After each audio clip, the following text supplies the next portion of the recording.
تو خوب سمجھ لو, کیونکہ جب آپ کی وجہ عزت ہی دولت بن جاتی ہے, جو کہ آج کل اکثر لوگوں کی ہے, تو پھر آہستہ آہستہ انسان ڈپریشن میں جانا شروع ہوتا ہے. تو اس لیے کبھی بھی اس چیز کو, دولت کو, شہرت کو, صحت کو وجہ عزت مت بناؤ, ان کو سائڈ پہ رکھو, یوں سمجھو کہ جوتے کی نوک پہ رکھو. نہیں آ رہی بات سمجھ میں؟ دولت کو کس پہ رکھو؟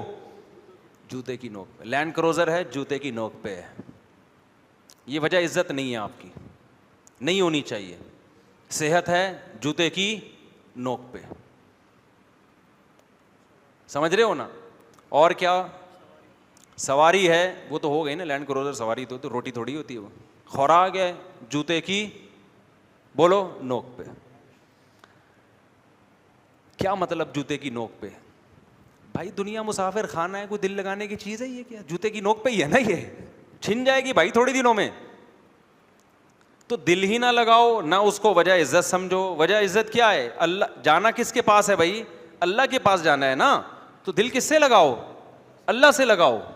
حضرت مصعب ابن عمیر رضی اللہ تعالی عنہ اتنے ارب پتی تھے کہ مکہ میں جب گھر سے, جو دولت مند لوگ ہوتے ہیں نا, خوشبوؤں کا بھی استعمال بہت کرتے ہیں, بڑی مہنگی مہنگی خوشبو.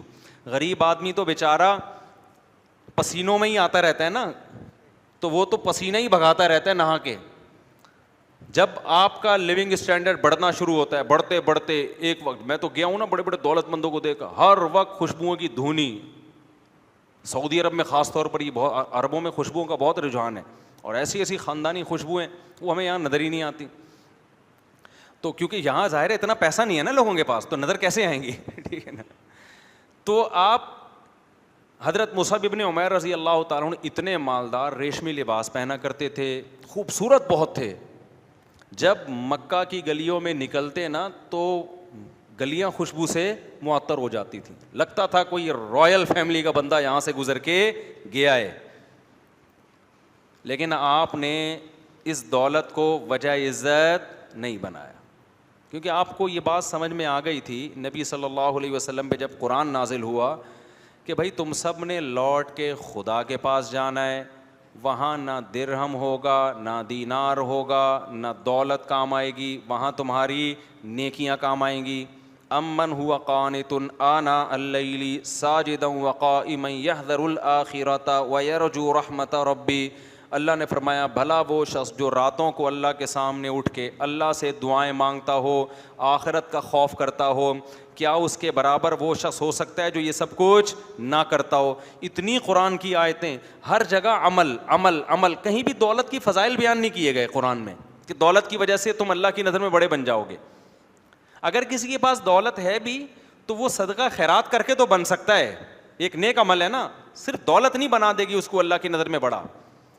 اتنا زیادہ اس مضمون کو قرآن نے بیان کیا, یہاں تک کہ مشرکین مکہ, ان کا یہ خیال تھا کہ دولت اتنی ویلیویبل چیز ہے کہ نبوت بھی دولت مند کو ملنی چاہیے. تو نبوت ایک مسکین پیغمبر کو کیوں ملی ہے, غریب پیغمبر کو کیوں ملی ہے؟ اتنا ان کے دماغوں میں دولت کا تصور بیٹھ چکا تھا, جو آج بھی یہی ہے. تو قرآن نے کیا کہا؟ اہم یقسمون رحمت ربک, نبوت اللہ کی رحمت ہے, اس کے ٹھیکیدار تم تھوڑی ہو, تو ہم ہیں, ہم جس کو چاہیں گے دیں گے. تو اللہ نے دولت مند کو چھوڑ کر عرب میں جو سب سے غریب اور مسکین تھے نا, ان کو نبوت کے لیے سلیکٹ کیا. یہ ساری چیزیں مصعب ابن عمیر بولو دیکھ رہے تھے کہ اللہ کی نظر میں اصل کیا ہے؟ عمل ہے. تو جب ایمان لے آئے نبی صلی اللہ علیہ وسلم پہ, ظلم شروع ہو گئے آپ پر. جب نبی نے ہجرت کی, آپ نے بھی ہجرت کی, ہجرت کی وجہ سے سارا بزنس کیا ہو گیا؟ ٹھپ, تباہ و برباد ہو گیا. انصاری کے حوالے کر دیا نبی نے کہ بھائی اب ان کا تو ساری جائیدادیں وہاں رہ گئی ہیں, اب تم ان کی کفالت کرو. پھر غزوہ احد میں مسلمانوں کو شکست ہوئی, مصعب ابن عمیر اس میں شہید ہو گئے, جان دے دی اللہ کو. اب آپ بتاؤ ان لوگوں کو دولت چھننے سے ڈپریشن ہوگی؟ نہیں, کیونکہ انہوں نے وجہ عزت کس کو بنا لیا تھا؟ عمل کو. عمل کبھی نہیں چھن سکتا انسان سے جب تک خود ہی بدعمل نہ بنے. دولت تو بھائی آپ چاہ رہے ہوتے ہو کہ نہ چھنے, پھر بھی کیا ہوتی ہے؟ چھن جاتی ہے. کہتے ہیں نا شاعر نے کتنا زبردست شعر کہا ہے, تو شاہوں کو گدا کر دے, گدا کو بادشاہ کر دے, اشارہ تیرا کافی ہے گھٹانے اور بڑھانے کو. بڑے بڑے بادشاہوں کو بھکاری بنا دیتا ہے اللہ تعالیٰ, کتنے واقعات ہیں, اور بڑے بڑے بھکاریوں کو اچانک کیا بنا دیتا ہے, بادشاہ بنا دیتا ہے. تو مصعب ابن عمیر رضی اللہ تعالیٰ عنہ نے قربانی دی, غزوہ احد میں شہید ہو گئے, کفن نہیں تھا پہنانے کے لیے. آئی بات سمجھ میں؟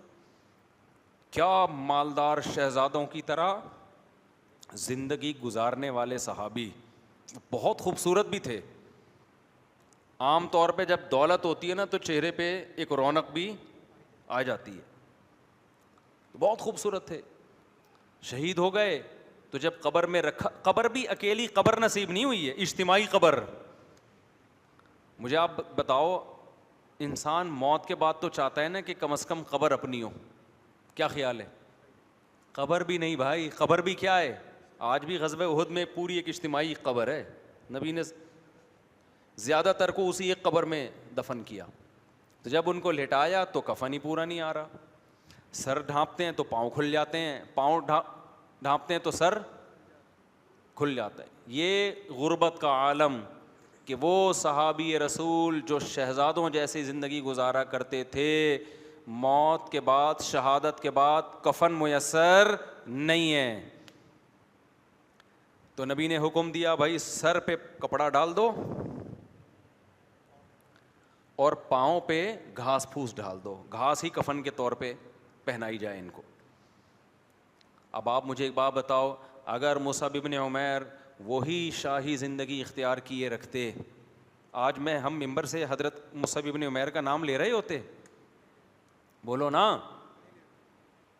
کچھ بھی نہیں, وہ پیسہ آیا تھا ان کے پاس, خوب عیش و عشرت میں زندگی گزرتی, اس کے بعد دنیا سے چلے جاتے, ختم. اور دولت مند کو موت کا غم غریب سے کئی گنا زیادہ ہوتا ہے.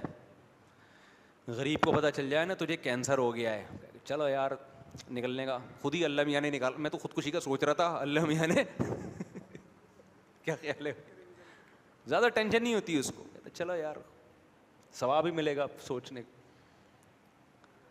وہ ایک بڑے بزرگ کا واقعہ, مجھے پرانے واقعات یاد رہ جاتے ہیں, نام یاد نہیں رہتے, کہ وہ ان کی نا اس کی دکان تھی, یہ شیرے نہیں ہوتے حکیموں کے معجون, پہلے یہ علم طب میں مسلمانوں نے بڑی ترقی کی تھی حکمت میں, تو بڑا کروڑ پتی وہ حکیم تھے. تو ایک بزرگ ان کے پاس گئے اور انہوں نے بولا کہ تمہارا دل تو انہی بوتلوں میں اٹکا ہوا ہے, ان شیروں میں ساری چپکنے والی چیزیں, تمہاری جان کیسے نکلے گی؟ وہ جان کیسے نکلنے پر پتہ نہیں مجھے لطیفہ کیوں یاد آ جاتا ہے. وہ ایک ماں نے بچی سے پوچھا اپنے, بیٹا جان کیسے نکلتی ہے, اسکول میں تمہیں کیا بتائے جان کیسے نکلتی ہے؟ انہوں نے کہا جان کھڑکی سے نکلتی ہے. ماں حیران ہو گئی, کھڑکی سے کیا مطلب؟ کہتی جب آپ گھر پہ نہیں ہوتی نا پڑوسن آتی ہے, جب آپ گھر پہ نہیں ہوتی, جیسے ہی آپ بیل بجاتی ہیں ابو کہتے ہیں جان کھڑکی سے نکل جاؤ. تو بچے بڑے ہوشیار ہوتے ہیں, ان سے بچ کے رہا کریں, ٹھیک ہے. تو ان نے بزرگ نے ان حکیم سے کہا, کوئی عطر فروش تھے یا عطار تھے واللہ عالم, ان سے کہا کہ تمہاری جان کیسے نہیں؟ انہوں نے کہا جیسے سب کی نکلتی ہے. انہوں نے کہا نہیں بھائی, تمہاری تو ایک ایک بوتل میں قیمتی خمیرے تھے نا, قیمتی اور سارے چپکنے والے دوائیں حکیموں کی ساری معجون اور خمیرے اس ٹائپ کے ہوتے ہیں. انہوں نے کہا تمہاری کیسے نکلے؟ انہوں نے کہا میری تو ایسے نکلے گی. لیٹے, چادر اوڑھ کے لیٹ گئے, جب انہوں نے چادر ہٹائی تو انتقال کر گئے تھے. یعنی عمل کر کے بتا دیا, ہمارے جانے میں کوئی ٹینشن نہیں ہے, ان کا وقت آ گیا ہوگا. تو اللہ نے پھر ان کو توبہ کی توفیق دی, برائیوں میں پڑے ہوئے تھے کہ بھائی یہ تو واقعی ہم تو اس دولت, ہم تو ان بوتلوں میں اٹکے ہوئے ہیں. تو غریب آدمی میرے بھائی جب مرے گا ایک رکشا اس کو یاد آ رہا ہوگا کہ یہ میرا رکشا تھا, یہ میرے بچے چلائیں گے, اتنا ہے نہیں کہ جائیداد میں ڈیوائڈ ہو سکے, ٹھیک ہے نا, ایک ایک پہیہ بھی نہیں آئے گا. اب یہی ہے کہ میں کون سا گیس چھوڑ کے جا رہا ہوں, اس میں چلانا ہوگا بچے چلا لیں گے, نہیں چلانا ہوگا تو جیسے ہمیں بھی اتنے سال ہم نے بھوکے پیاسے گزار دیے تو بچے بھی کیا کریں گے, ایسے ہی گزار دیں گے, تو بڑے آرام سے چلا جائے گا.